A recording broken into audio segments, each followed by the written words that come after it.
りがとうございました。最高っす。最高。ありがとう。めっちゃうまいっす。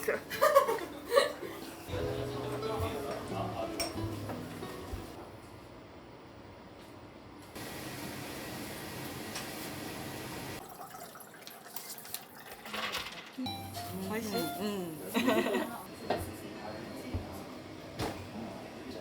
カルボナーラで。はい。素晴らしかったです。Very, very good. Very fantastic. 美味しいです。おばあちゃんありがとう。ありがとうございます。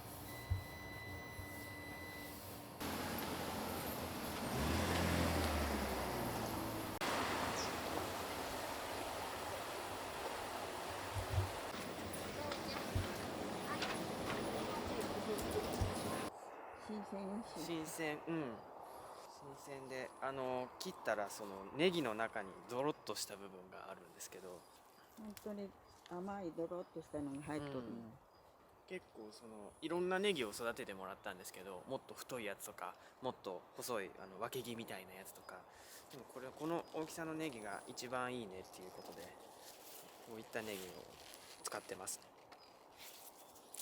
あとはカレーうどんに具として使うネギとかも同じように育ててもらっているので綺麗ですね。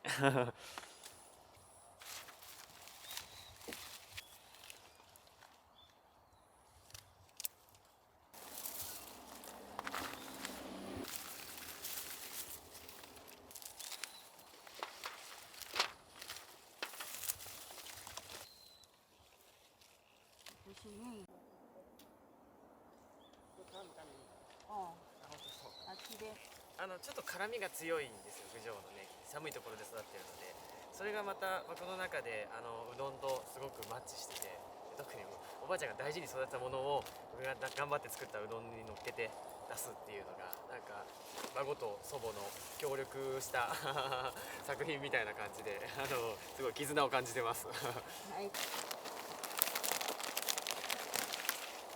もともとこの畑を昔からやってたんですけど、どうせだったら自分の使った野菜を使いたいっておばあちゃんの方からそうやって言ってくれて、じゃあ僕もぜひ使いたいと。なので他にもこの大根とか、あと白菜も冬の新作に向けて何か使いたいなと思ってますし、あそこに400個玉ねぎ植わってるんですけど、あれも肉うどんに混ぜる玉ねぎを自分たちで育てて自家栽培で美味しいものをお客様に届けたいなと思って2人で協力してやってます。はい。よ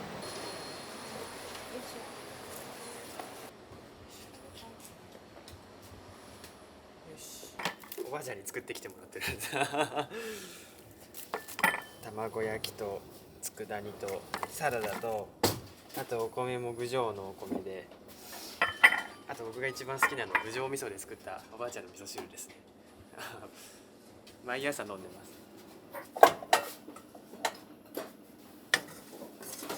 もう一杯。はい、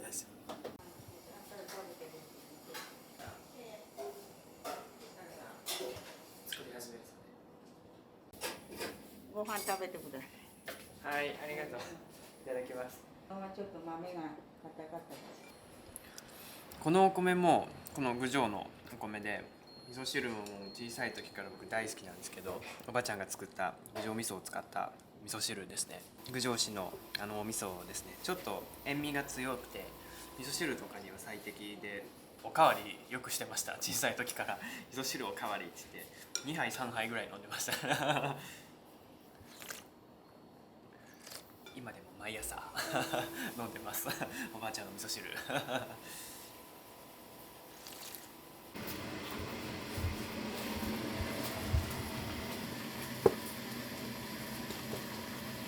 はい、郡上米、南の米です。産地消、小麦粉だけは香川の国産のものを入れてますけど、それ以外はほとんど郡上で採れたものをなるべく新鮮なうちに、もうほぼその日のうちにぐらいのペースで使ってます。お母さんもこれ先ほど取ったやつですもんね、これ。はい、そうです。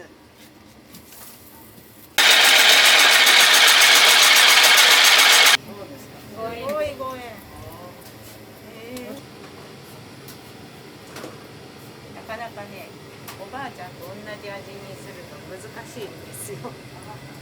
同じ材料を使って頑張っても同じにならないんですよ。それ何が違うんですか、お母さん。なんでしょうね。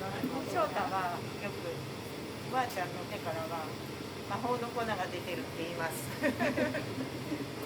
サイババみたいに手からなんか出てる。手からなんか出てる。じゃああと1個これ破れてる。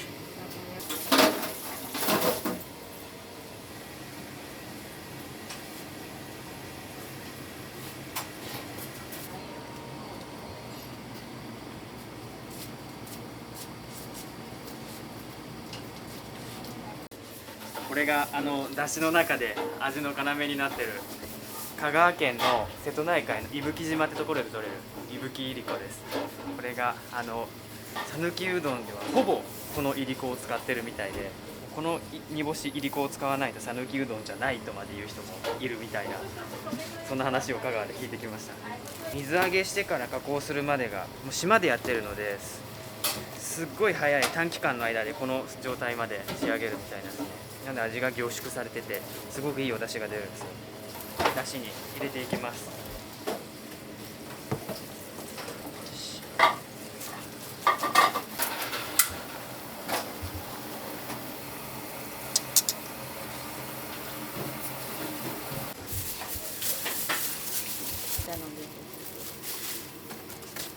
おばあちゃま作の素材を使ってらっしゃる。そうです。もうほぼ天ぷらも自分で育てたものを自分で揚げてお客さんに出して、ここから見てますよ。お客さんが食べた時どんな顔してるかって。で嬉しそうな顔してます。じゃあちょっとぼちぼちうどんの方やっていきます。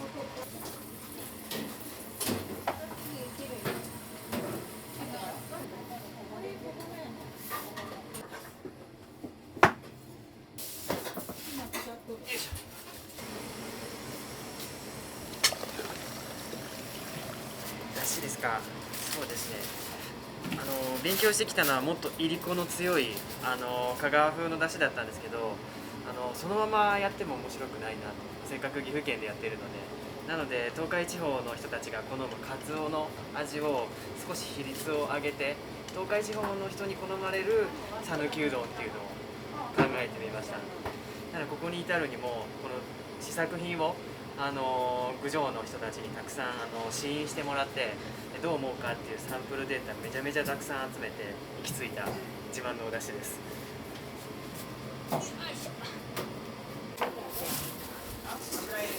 岡崎の太田商店っていうところの、岡崎黄飯っていうのの卵です。送ってもらったり買いに行ったりいろいろ。これは僕のうどんの師匠が使ってた卵っていうのもあるんですけど、卵かけご飯用に品種改良された専用の黄身の味がとっても濃い卵なんですよ。その卵かけご飯専用のを釜玉うどんに使ってみようということで、味がもう食べ比べると分かるんですけどすっごく濃いので、そこに香川のだし醤油加えて食べるともう最高です。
これでひとまず仕込みは完了で、うちはお客さんの注文が入ってから切って茹でたてを出すっていうことを売りにしてるので、ここから先の工程にはお客様の注文が入ってから入っていきます。そういうのはあれですか、うどん業界としてはやっぱりセオリーというかその方がいいとされています。香川ではここまでやるお店も結構多いんですけど、でも全国的にはやはりもう事前に伸ばして事前に切っちゃって時間が経ったものを茹でて、でさらに茹で置きしといたものをちょっと温めて出すみたいな、かなり時間が間に入った新鮮じゃないうどんを食べることが一般的かと思うんですけど、何よりも鮮度を大事にしているので、賞味期限は茹でたて10分って歌ってるんですけど、一番いい状態で食べてもらうためにはその無駄な時間をどれだけ省けるかかなと思って、僕はそういう間の時間をなるべくできるようにいろいろ工夫しています。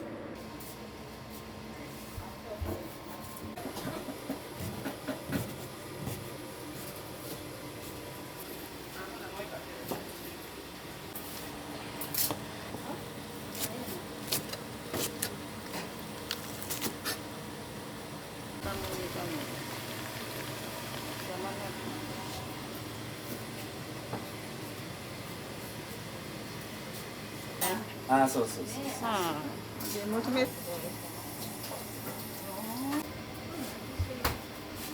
まだ道路作ったでないやけど。おばあちゃん、はい。これ天ぷらおばあちゃんの担当でしょうけど、前もってなんでやらないんですか？揚げたてじゃないと美味しくないですよ。よっぽど忙しければかしばらくちょっと揚げますけど、だいたい最近見えてから。そうですね、回転率を上げたいので2度揚げしようとか早くするための方法をたくさん提案するんですけど、ことごとく跳ねのけられてやっぱり完全職人気質ですね。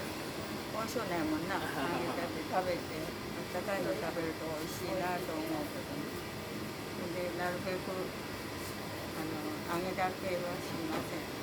でそのこだわりはやっぱりあれですね、おばあちゃん、翔太さんのこだわりはおばあちゃん譲りなんですね。そうですね、はい、でも僕以上にこだわってますもうゴーイングマイウェイというか、自分が一番いいと思う方法を実直にやり続ける人です。これが国産の豚を醤油ベースのタレで味付けしたものなんですけど、これを肉うどんに乗ったりするのとともに、これ玉ねぎもおばあちゃんの畑で取ったやつが入ってて、この肉汁も他のうどんの味付けの要になるお肉のうまみが凝縮されたとても美味しいスープなので、これが他のメニューにもいろんなメニューに使ってます。こっちが今うどんのだし用の一番だしが取れたんですけど、おばあちゃんの案でこのだし殻1回取っただけで捨てちゃうのはもったいないっていうことで2番だしを取るようにしてるんですけど、こんな感じで今度はこっちで、こっちはそんなには100度にいかないぐらいの温度でだしを作るんですけど、逆に2番だしはもうグツグツに煮込んで、この2番だしを翌日冷やして翌日天ぷらの生地作るときに水じゃなくて2番だしで天ぷらを作ってるんですよ。なので天ぷら食べていただいても塩とか何もつけずと風味がすごく漂って、おばあちゃんの天ぷら美味しい美味しいって町の人みんな言ってくれるんですけど、秘密は2番だしで生地を作ってるっていうところ。おばあちゃんがいつからか始めてやろうって言って今それが取り入れられてスタンダードになってます。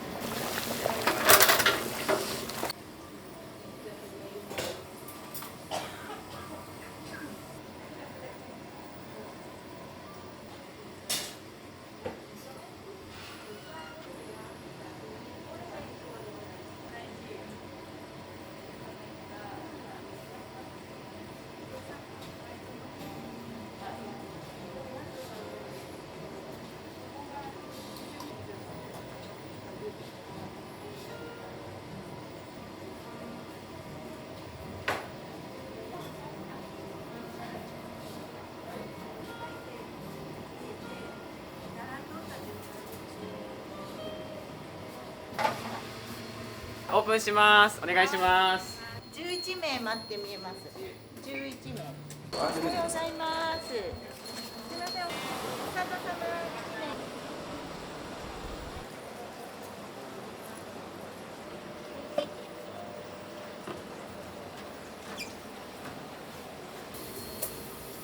いらっしゃいませ。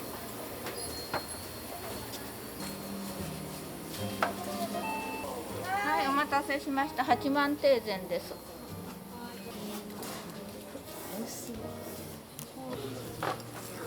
はい、どうぞ。これお醤油ですので、絡まずもし薄いなと思われたらお醤油。はい、ありがとうございます。顔なし。顔なし。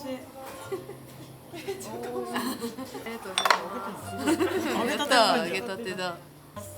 可愛い。顔なしの醤油可愛い。醤油とめちゃくちゃ可愛い。こいつ天ぷらです。はい、ありがとうございます。いいな。やった。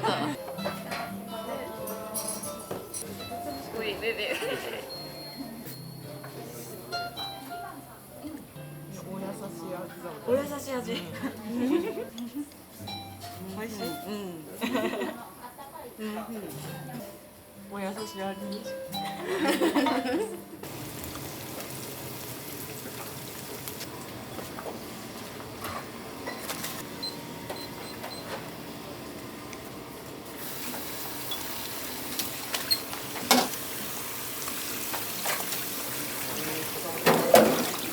ありがとうございます。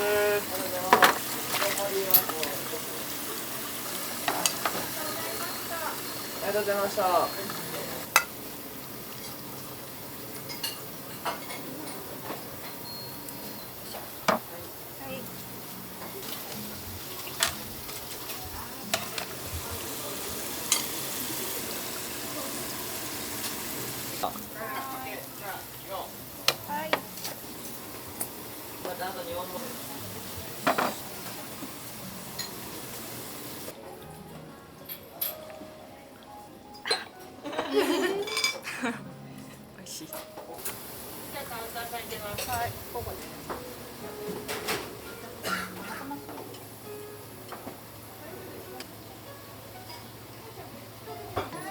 もうやばい。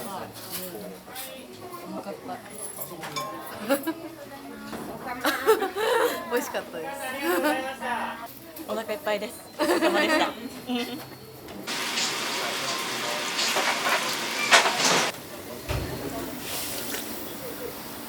らっしゃいませ。お待たせしました。いらっしゃいませ。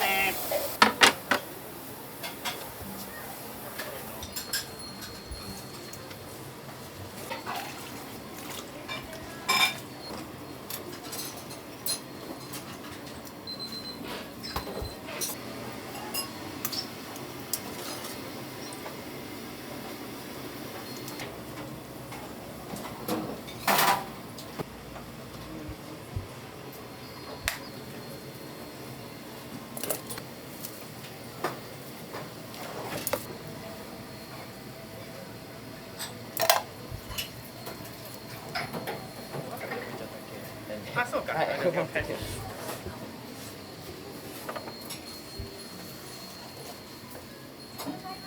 肉ぶっかけうどんの天ぷらものセットになります。ありがとうございます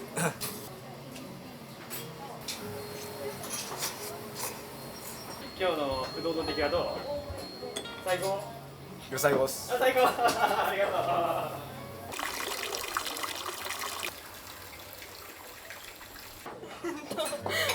ぶっかけうどんの冷たいやつ頼みました。明太釜玉の明太釜玉です。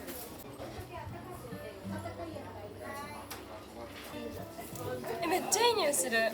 これな。超うまそう。いただきます。いただきます。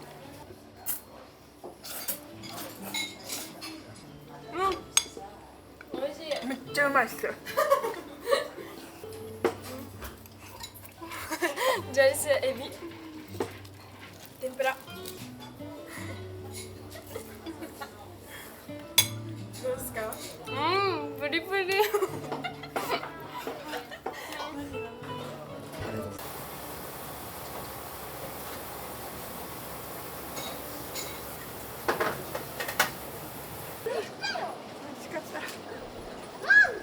美味しかった。初めて来たの。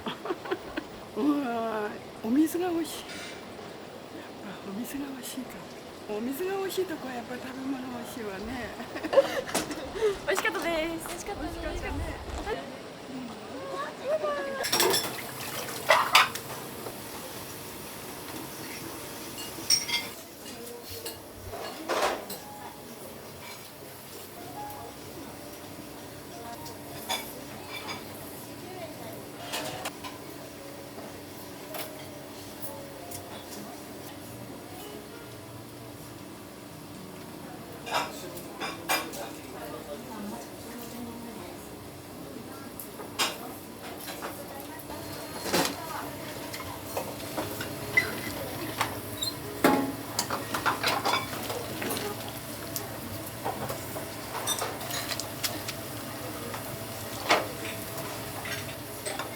です。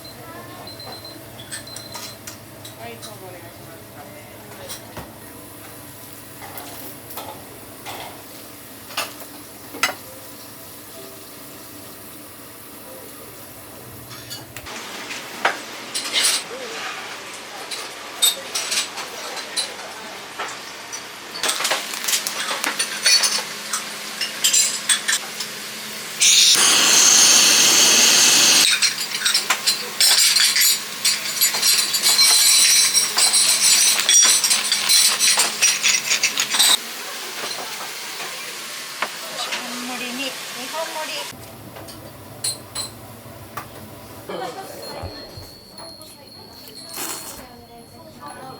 今回初めてですか、こちら。今回テレビ番組で見て、テレビ番組孫と一緒にやってるってのはいいですよね。なんかこの年代になるとね、やっぱ孫と一緒になんか楽しそうだな。めちゃくちゃ量が多いんで食べきれるかなと思って心配。こんだけ麺も柔らかくてコシもあってね、美味しい。はい、ここのお店がテレビに出たんで、これをいいきっかけにまた来ることができてよかったです。川玉うどん。お了解です。エビが1本のものと2本のものとあるんですけど、どちらよろしいですか。1本のものですね。かしこまりました。了解です。かけ釜玉一本盛り2つです。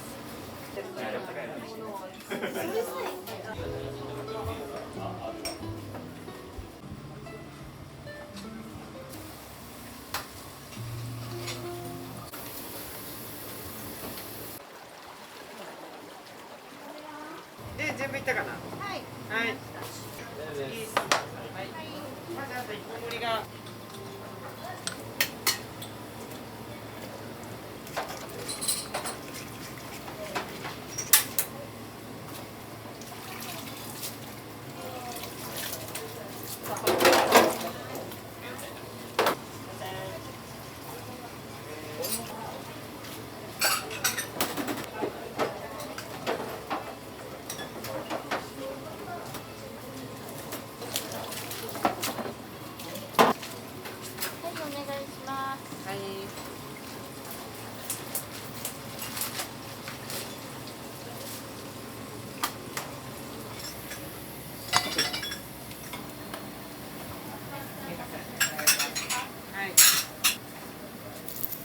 こっちからなんですね。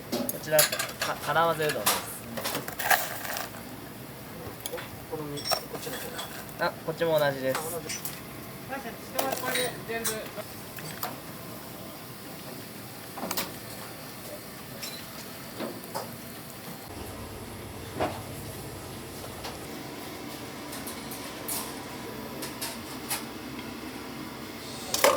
こうくんラスト。はい。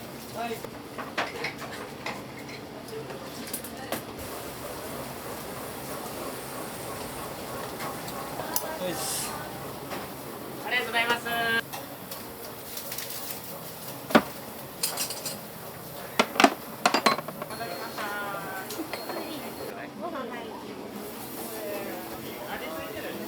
い、ちょっと薄いなって感じたら顔なし醤油入ってます。わかりました。調整してください。はい。やれやれやれやれ遅いであげるのが翔太にはイライラしとると思う。そうね、ちょっと盛り付けもねせんなないし、助かる。2回目でもこんな濃い出汁が出るので、今まで捨てちゃってたんですよ。これをおばあちゃんがもったいないからっつって2番出し取って、それで天ぷらの生地作ろうって言い始めて大事にやってます。これは昨日の2番出しです。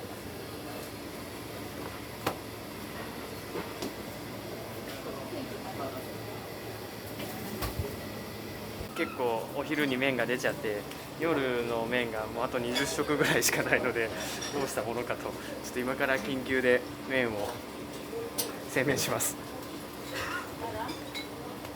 ああ、もうちょっと夜の麺がないもんで今から打つわ。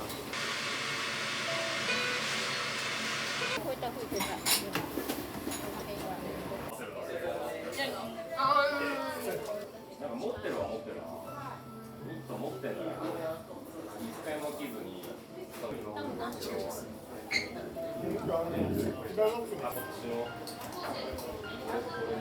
俺が買った時1000円、通常4000円。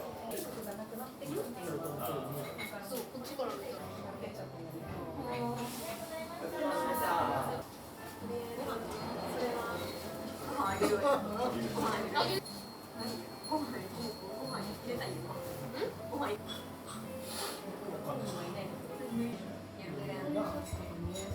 信じを守る意識強いよね。早いわ。あまりにも好き嫌いが自分多くて。じゃあもうそれは甘やかされてただけじゃん。ノマトさん。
そう大体折って重ねるのを何回ぐらい繰り返すんですか？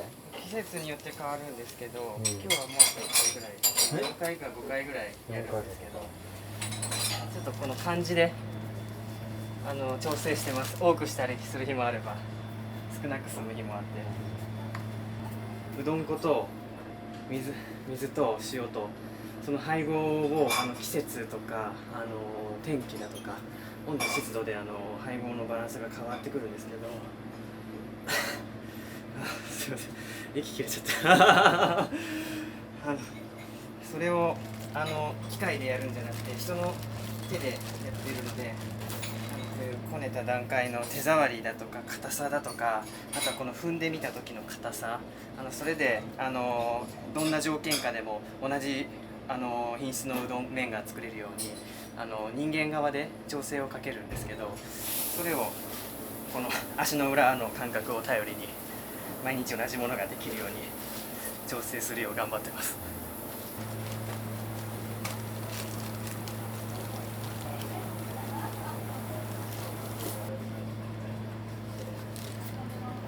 今日はこのグッと押して4分の1ぐらいグーって書いてくる、なんていうんですかね、グッと押して4分の3のところまで戻ってくるぐらいがちょうどよくグルテンが形成されてきてるっていう塩梅で、これが踏みすぎてグルテンが壊れちゃうともう押しても戻ってこなくなっちゃいますし、なんか踏みすぎてもいけないし、めっちゃコシの強い麺を作りたいって言ってたくさん踏みすぎたら組織が壊れちゃってもうボソボソの麺になっちゃうので、その加減を見極めるのがすごい難しいですね。僕も最初の頃は全然分からずに、もうとにかくコシのある麺を作りたいって言ってめちゃめちゃ踏みまくってたんですけどそれがグルテン組織を崩壊していたとは気づいたのはもっと勉強してからのことだったんですけど、これでちょっと寝かしておきます。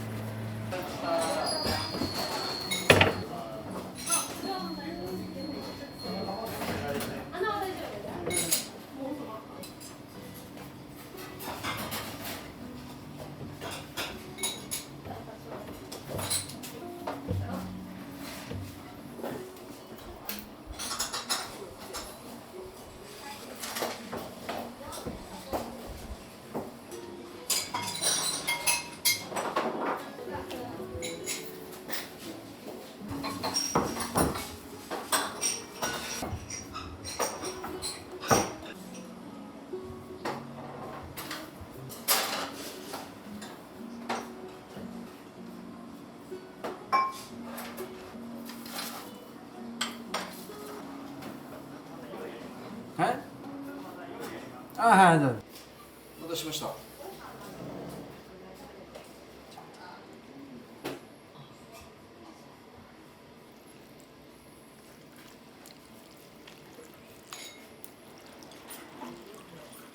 で、どうですか、まあ、今天ぷらガールとしてやってらっしゃいまして、毎日どんな感じですか。なんか注文はありますか。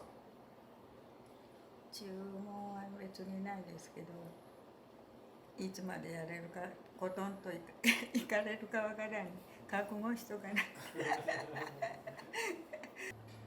今のとこはみんな翔太で仲良しになっとるようなでありがたいなと思ってますけど。いつまでやりますか、翔太の目標はまあ90万、99。そうまあそう2、3年働けりゃええとこやねんけど。はよ嫁さんをや。はよ嫁さんを15年以内に。おば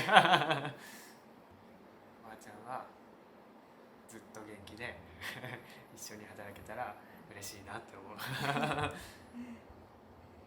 頑張ります。親子3代。なかなか珍しいんじゃないですか、やっぱ親子3代。引き続き頑張ってください。頑張ります。早起き頑張らんてか。早起き。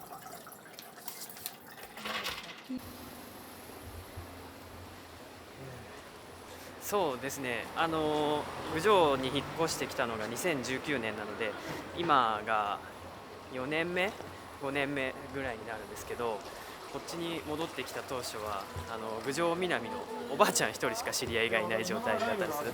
ましてや郡上南じゃなくてここの八幡は知り合いが1人もいない状態からスタートしたので、もう今では街歩けばいろんな人が声かけてくれて、お店の名前に自分の名前をつけてしまったので割といろんな人が「あ、君が翔太くんね」っていう、翔太っていう名前を認識してくれてるので、1歳になる頃にはお父さんの方の愛知県に行って大きくなったので、こっちはもうほとんど全然ゆかりもないようなところだったんですけど、今ではいろんな人が「翔太くん翔太くん」って声をかけてくれるようになってきたので、すごく嬉しいです。そうですね、もう街出れば絶対知り合いに会うみたいな感じで、悪いことできないですね。まあ、何故うどんだったんですか。僕はうどん屋になる前居酒屋だったんですけど、夜遅くまでやってるスタイルで、結構喧嘩とかも絶えなかったんですよね。で、町の人たちからもこの新町通りっていう郡上のメイン通りでそういう風紀の悪いお店を作っちゃった僕に対してだいぶイメージが悪かったんですよね。あんな変なお店作りやがってっていう、その悪いイメージを一新したくて、コロナの時にすごく真剣に考えた時があって、クリーンな存在になりたいなと思って、その昼やる飲食店サービス業の中で明るい健全なイメージを持つ食べ物って何かなって考えたところで、うどんが老若男女いろんな人が食べれるし、朝早起きして仕込まないといけないし、だからすごくいいイメージが僕の中ではあったので、じゃあもうこの町を代表するうどん屋さんになりたいなと思ってうどんの勉強を始めました。まずは何をしたんですか、勉強について。それこそもう本当に YouTube を見たりとか、専門書を楽天で買ったりとか、我流でいろいろやってみたんですけど、やっぱり全然うまくいかなくて、居酒屋時代作ったうどんをお客さんに締めで食べてみてくださいってたくさん実験してたんですけど、本当にお金をいただけるようなレベルのうどんが全然仕上がらなくて、でもある矢先、僕が大学時代によく通ってたうどん屋さんから、僕がSNS に上げた自分のうどんの写真にコメントいただけて「何々浦野君、翔太君うどん屋になるの?」っつって「よかったら一度遊びにおいでよ」っていうことで自分の作ったうどんを持って遊びに行ったら、もうその時食べてももらえなくて、もう見ただけで分かるって、これもう全然ダメって言って、でしばらくうちで勉強していきなよっていうのをそこでお声掛けしてもらって、しばらくそこで勉強させてもらってきました。けど結構独学期間も長くていろんなことを試したので何がうまくいかないという、ここがうまくいかないっていうのがだいぶ要所要所まとめ整理できてたんですよ。なのでそこにダイレクトに質問をして、そしたらダイレクトに答えが返ってきて、一般的にうどん職人になるのって最低2年間は必要と言われてるんですけど、それはどんな条件下でも同じ品質の麺を打てるようにならないといけないので、湿度気温とか季節だとか春夏秋冬を2週やることでようやくその感覚を体が覚えて均一の品質のものを作れるようになるって言われてるんですけど、僕はどうでしょう、うどん出し始めたのってまだそれこそ独学1ヶ月目ぐらいの時から居酒屋で出してましたし、居酒屋からうどんにコンバートするのも多分1年もかかってないぐらいなんですけど、今独学で相当実験しまくったので、多分そのおかげで今では3年目ぐらいなので自信を持ってうどんやってるんですけど、当時はもうだいぶこれでいいのかなというちょっと疑問を持ちながらもやっちゃってた自分がいてそのいわゆるショートうどんというのはなんかやっぱりありますか？そうですね、やっぱりこの水の町って言われてるこの川、水にゆかりのある町なんですけど、そんなすごく水質のいいお水を使ってだしを引いたりうどんをこねたりすることができるっていうのがまず1点と、あと最大のポイントはやっぱり第一番の協力者であるおばあちゃんがこの町にいるっていうところですね。この2つが重なり合って、で僕も頑張って勉強してきたうどんの技術、そこに乗っけて今ここまで来ることができたのかなって思ってます。麺みたいなのなんかあるんですか？そうですね、郡上今そばの町って言われてるんですけど、そこ郡上うどんの町って塗り替えるぐらいの大きな存在になっていきたいですね。まずは郡上1位になって、でその次に岐阜県1位のうどん屋さんになって、で東海地方といえば翔太のうどんっていうそう皆さんに認識していただいて、で郡上に観光客がもっとたくさん来るっていう、自分たちだけじゃなくて郡上の人たちにどんどんお金が落ちるような、なんかそういう大きな仕組みを作っていきたいなって思っています。お店にするっていうのは何かありますか？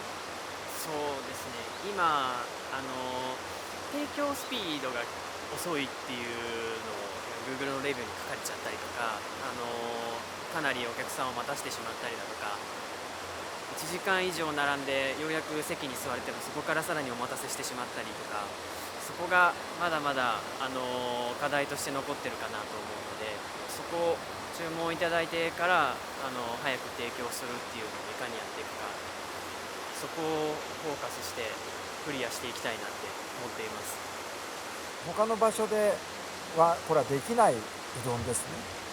そうですね、この水があっておばあちゃんがいての翔太のうどんだと思うので、市内でもう少し北部にもう1店舗やってみたいなっていう気持ちはあるんですけど、本店はもう紛れもなくここなので、ここでより多くの人を幸せにすることを考えないといけないなって考えています。はいよろしくお願いします。頑張ります。引き続きみんなでよりうどんとお稲荷さんと天ぷらを多くの人に郡上っていいところだなって思ってもらえるような、そんな素敵なお店を目指して家族一丸頑張っていきたいと思います。ただそうなんですかね、安く早く提供するだけのすごい嫌な言い方すると血が通ってないようなお店、そういうお店も確かに必要かとは思うんですけど、僕らどうせなら個人でやってるので心温まるような存在になりたいなって思ってて、なので食べて美味しいし、見て綺麗だなって感動できるし、喋ってみて人柄もすごくいい人たちが作っているっていう風に思っていただければ、でなんでそんな温かい人柄がなのかなっていうのはやっぱりこの郡上八幡の綺麗な水が育んだ環境のおかげなのかなって。ひいては周りにいる応援してくれる温かい郡上の方たち、みんなのおかげで僕たちもうどん屋さんができてると思っていますので、なので何かこの町に恩返しじゃないですけど返せるようなことをやっていきたいなと思ってます。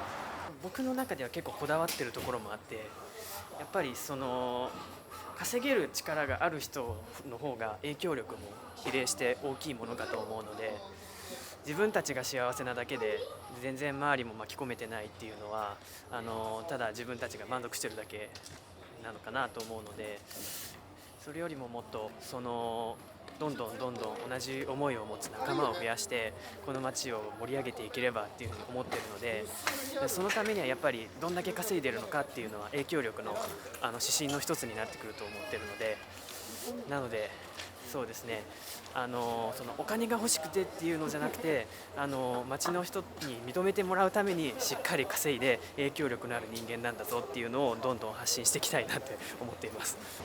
やっぱりバランスが良くていろんなことがうまく回っていくと思うので、お金が第一目標だったらもう多分利益率もっと上げて全然内容に見合ってない値段設定で、観光客だったら1回来て2回目もう来ないからいいでしょうみたいな悪い考えを持つこともできると思うんですけど、やっぱり僕は観光客とともにこの地元の郡上の人たちにも満足してほしいなって、うどんを食べて幸せになってほしいなって、元気になってほしいので、あんまりそういうなんていうんですかね、お金したそういうのはやらない方がいいかなと思って、そういうのをちょっとでも出しちゃうとおばあちゃんが敏感なんですよもうおばあちゃんはなんていうんですかね、自分たちが食べていくことも確かに大事だけどやっぱり世の中のために役に立ってこそだと思うから、そんなにお金は重要じゃないって言って、それよりも自分たちが発信する価値に気づいてもらって感謝されることの方がずっと大事なんじゃないかなっていうのを常々先に与えなさいっていうことはよく言われますね。なのでもうずっと誰かのために何かしてますね。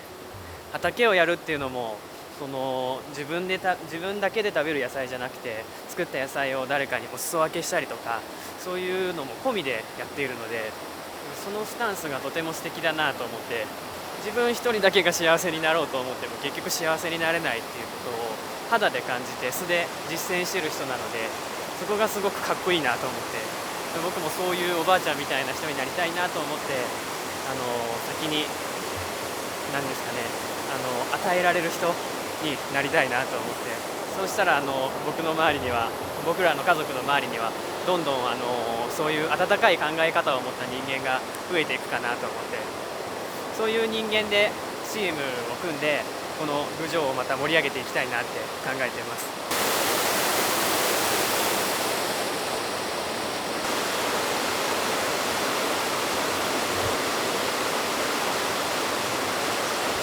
でももう今では育った岡崎市よりもホームタウンだと思って毎日楽しく幸せに生活することができています。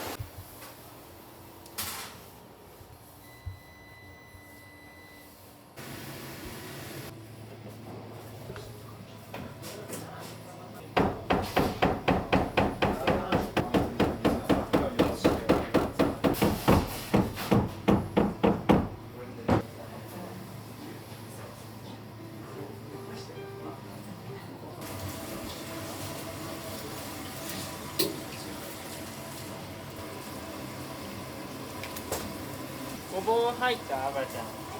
入った。はい。鶏。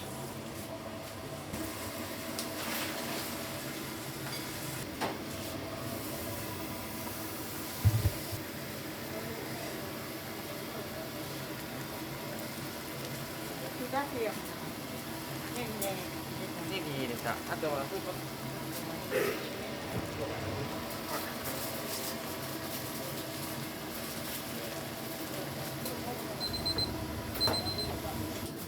いしょ。はい、すいません。はい、お待たせしました。味噌煮込みです。鉄鍋だからめっちゃ熱くなってるんで気をつけてください。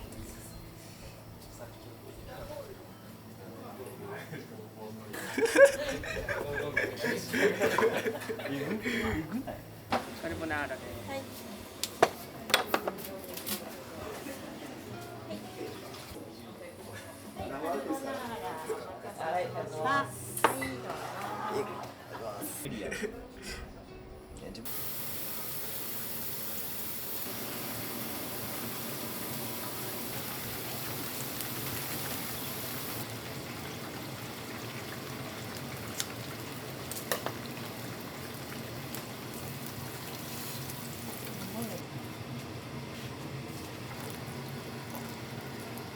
その時にまあ僕と、まあ、それほど美味しいかで、まあ、業者さんのやつと食べ比べてみて比べて麺は袋で水を生産してよくしますね。いらっしゃいませ。ああ、さきさん、天ぷらどうでした？美味しかったですか？美味しかったです。美味しかった、よかった。ありがとうございます。またお願いします。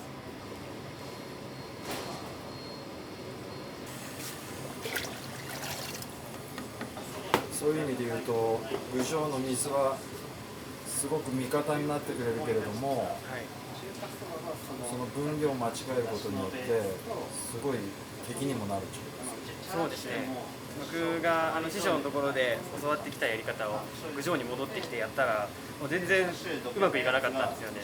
なのでもうちょっと水が違うとしかもう原因が考えられなかったので、もう一回また一から再調整を始めてようやくなので教わっていた方法というか教わっていた時よりも2% ぐらい水を上げて水分量を上げて練ってるんですよ、僕は。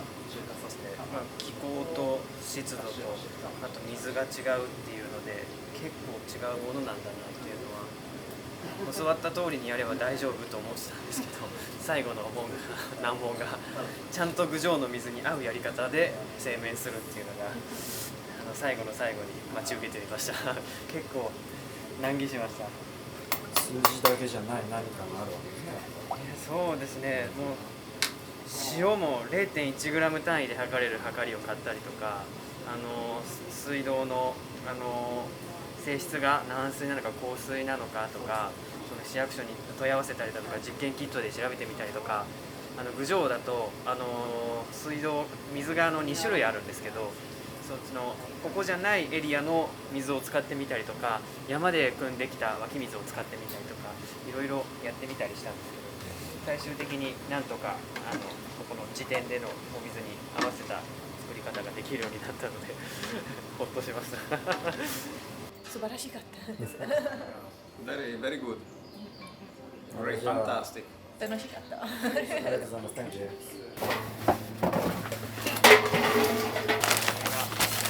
香川から入れてるうどん専用の白鳳っていう種類のうどん粉です。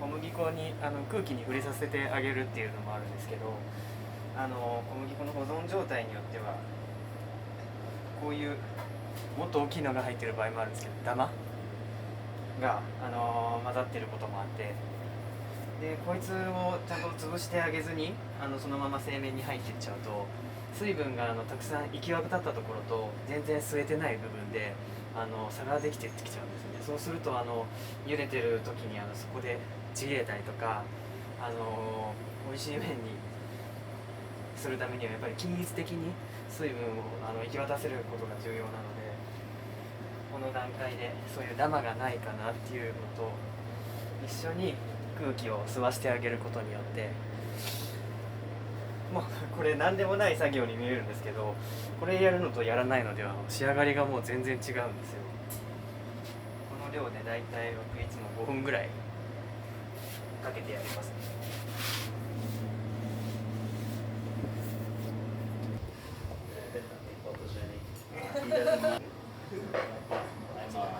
Well, yeah, I liked it was very, yeah, I loved it. Especially in Europe, yeah, it smells like nice. I graduated the same university. Yeah, I was just traveling purely and taking photos and it's 360 Japan game, what all things and oh yeah, National 360. Maybe can you get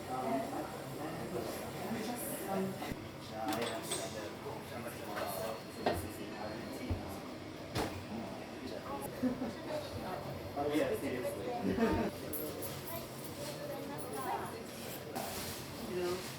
So yeah, I kind of there's a definitely so digital.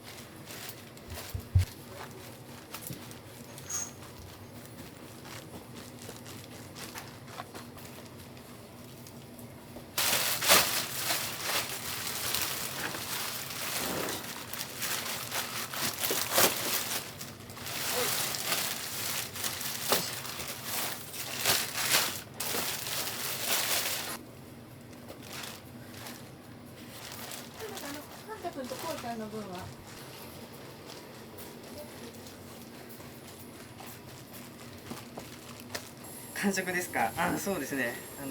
最初気持ちいいなって思ってたんですけど、だんだん硬くなってくるんですよ。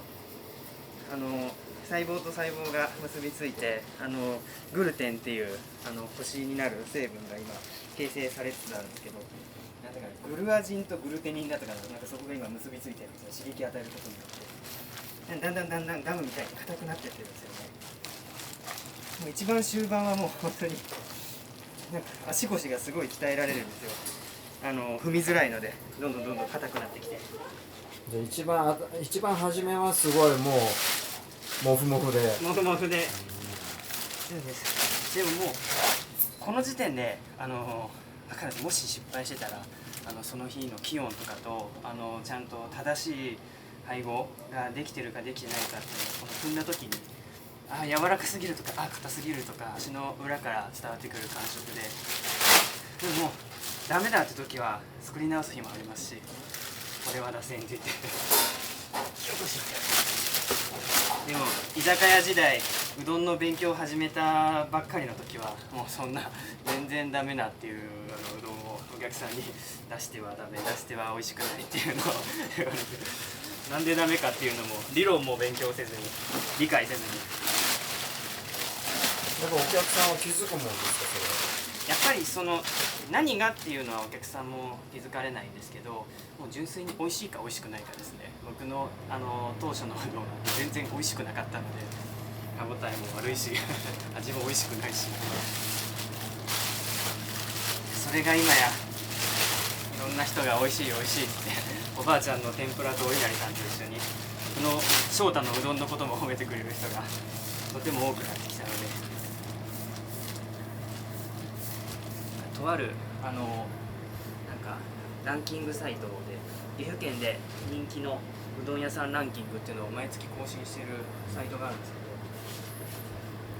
2023年7月に1位になっちゃったんですよでそこから今のところずっと1位をキープできてるので、いやもう本当に周りの皆さんの応援のおかげですね。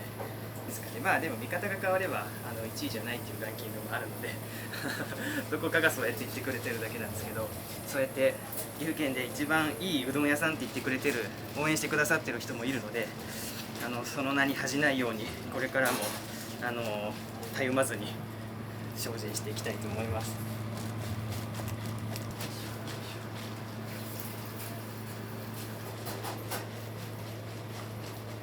うどん屋になってから痩せたねって言われるよね毎日こうやってかき混ぜて、もうこうやってつらつら踏んでほんと最後のやつをこうやって持ち上げて腰痛くなってでも痩せたねって言われたもうずっとおじいちゃんになっても体動く限り続けられる職業がいいなって思ってたので、うどんって体も動かさないといけないし健康にもいいし、老若男女いろんな人が来てくれて知り合いも増えていくし、ずっと続けば続くほど常連さんも増えていくのかなっていう、本当に理想的ないい食べ物に出会えたなと思ってます。ちょっと息が上がってきましたか？息が上がって、これマスクがいつも楽しくなっちゃって喋るの盛り上がってきちゃうんですけども、体力もないのですぐ息が切れちゃうもうあと1回ぐらい踏んだらおしまいですね。いい感じの硬さになります。よいしょ。だいぶいい感じですね。失敗してるともうここで水分が行き渡ってないところはポソポソのこういうところがたくさんあったりするんですけど、こういうひび割れたけど全体的にもうこのビニールのシワがつくほど綺麗な、なんていうんですかね、面肌っていうんですけど、水分が均等に行き渡り始めているので、これで明日も美味しいうどんになってくれると思います。よし、もう一踏ん張りですね。これだけど前日にこうやって仕込むっていうのもそんなにないわけでしょ。当日仕込む人もいっぱいいますよね、きっと。そうですね。やっぱ寝かせるっていうのが重要なわけですね。そうです。僕師匠をもっと寝かせるんですよ。けどそうですね、香川の人たちはめちゃめちゃ早いですからね。師匠の紹介でその師匠が修行してた香川のうどん屋さんでやらせてもらったこともあるんですけど、その時はもう出勤が朝3時とかです朝3時、もうまだ星がキラキラしてるような時で、1日何千、もう1000人前とか、もう1個桁が違うような麺を仕込んで、それでも売れちゃうからすごいですよね。香川の伝説級の店だと1日何千食とか、いやすごいです。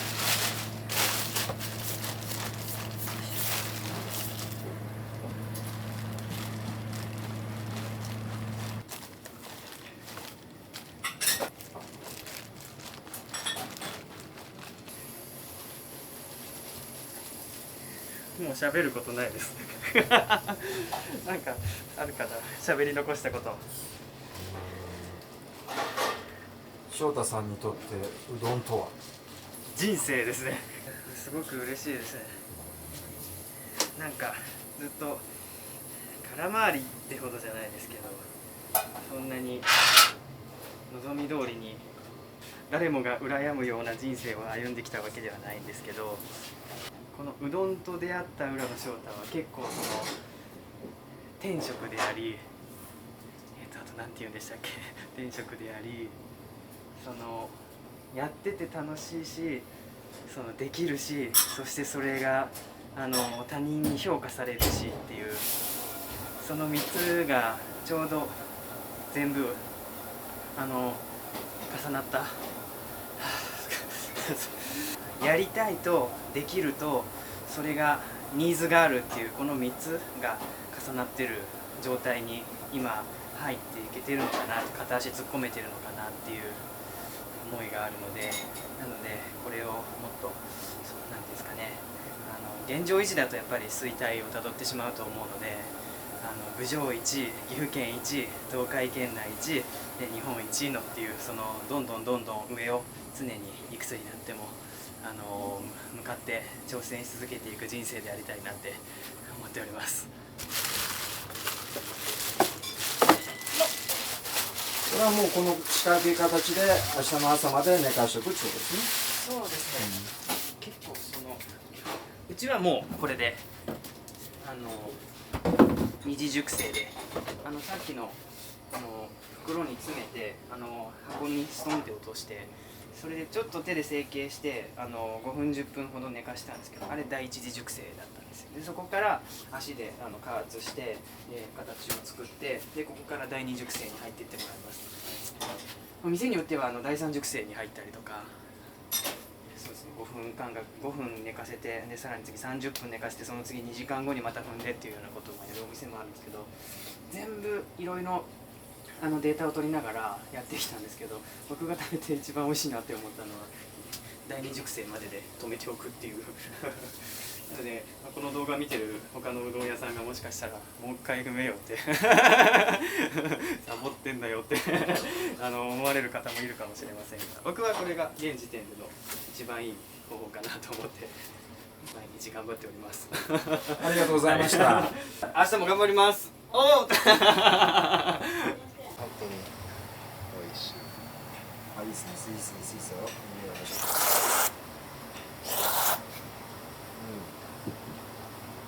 美味しいです。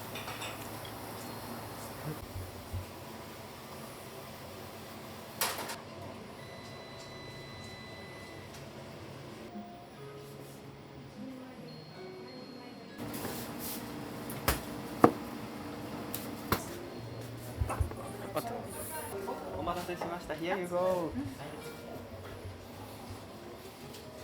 辛混ぜうどんです。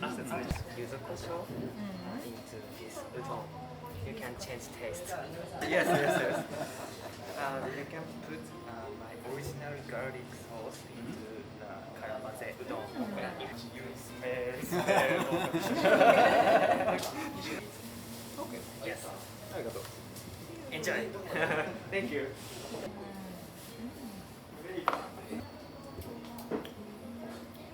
これは岡崎の八丁味噌とおばあちゃんが昔から味噌汁によく使ってた郡上味噌をブレンドして作ったオリジナルの味噌煮込み用の種です。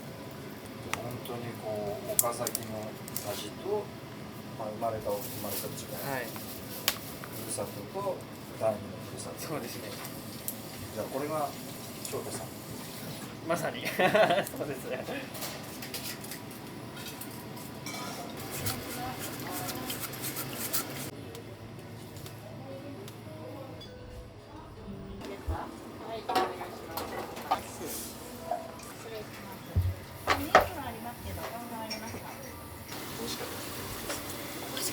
美味しかったですか。嬉しい、ありがとうございます。もうぜひぜひよろしくお願いします。ばあちゃん、天丼が美味しかったって。美味しかった、上手に揚がってる。また遊びにいらしてください。ありがとうございます。頑張ってね。頑張ります。いや、でもいかがですか。うどんの味は。美味しいよ。美味しいですか。これまずいって言われたらどうしようかなと思う。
ありがとうございました。ありがとうございました。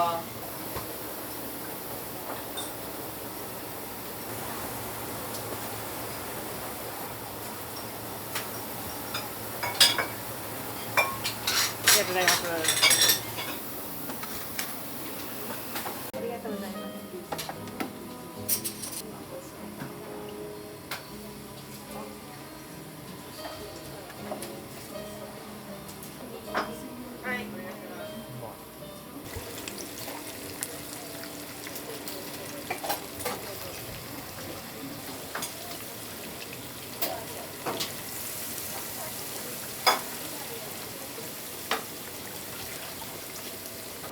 頑張りました。皆さんがこうやって見たって言って遊びに来てくれる。頑張りがいがありました。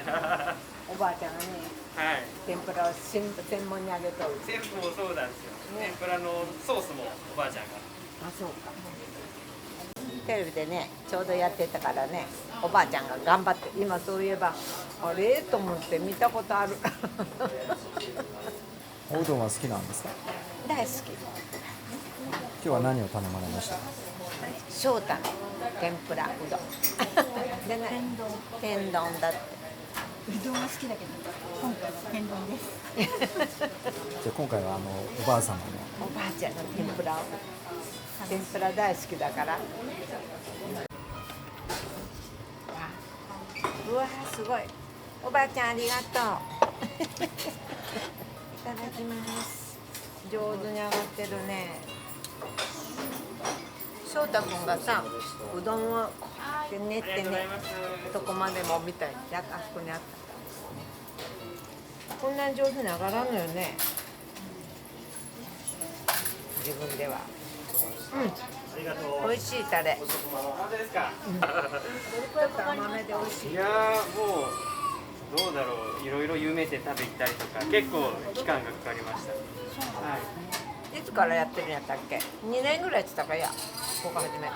そうですね。2年目に入るぐらいです、今が。